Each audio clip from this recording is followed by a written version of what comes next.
Le premier verset du passage de 2 Corinthiens 4, 1, 7 renferme une petite formule à laquelle on peut ramener tout le contenu de la lettre.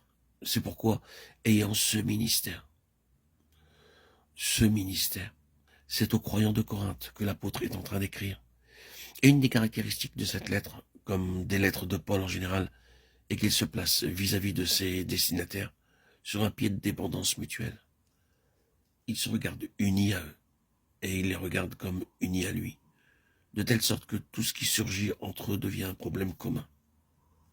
Il ne dit pas puisque j'ai ce ministère, il dit nous avons ce ministère.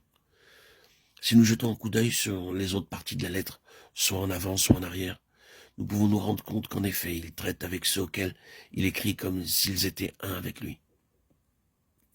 C'est là un de ses grands principes essentiels, ici, au but qu'il poursuit.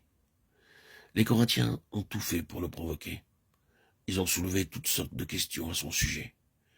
Et certains sont allés jusqu'à mettre en doute la régularité de son apostolat.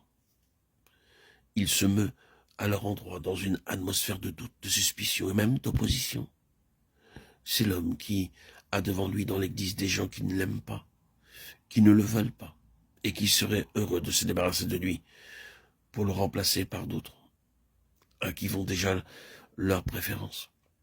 Voilà le genre de difficulté qu'il a affronté, difficulté commune à bien des ministères. Comment se remporte dans l'église avec des gens qui, à franchement parler, ne vous aiment pas, ne vous veulent pas, et répandent sur votre compte toutes sortes d'appréciations peu dignes.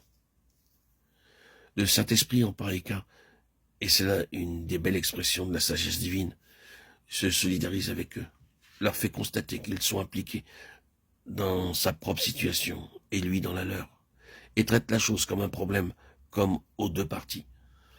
C'est ce que fait Paul. Il descend, pour ainsi dire, au milieu d'eux, et se met à leur parler comme s'ils avaient tous à faire face, eux et lui, aux mêmes difficultés. C'est pour cela qu'il dit, nous avons ce ministère. Si je mentionne la chose, c'est que nous sommes tous appelés à reconnaître que nous avons ce ministère. Ce n'est pas quelque chose qui est réservé par la vertu d'un geste officiel à une certaine classe de gens appelés pasteurs ou missionnaires. Ce ministère appartient à tout enfant de Dieu. Il existe sous une forme intensifiée chez ceux qui ont été spécialement mis à part pour le service de l'Évangile.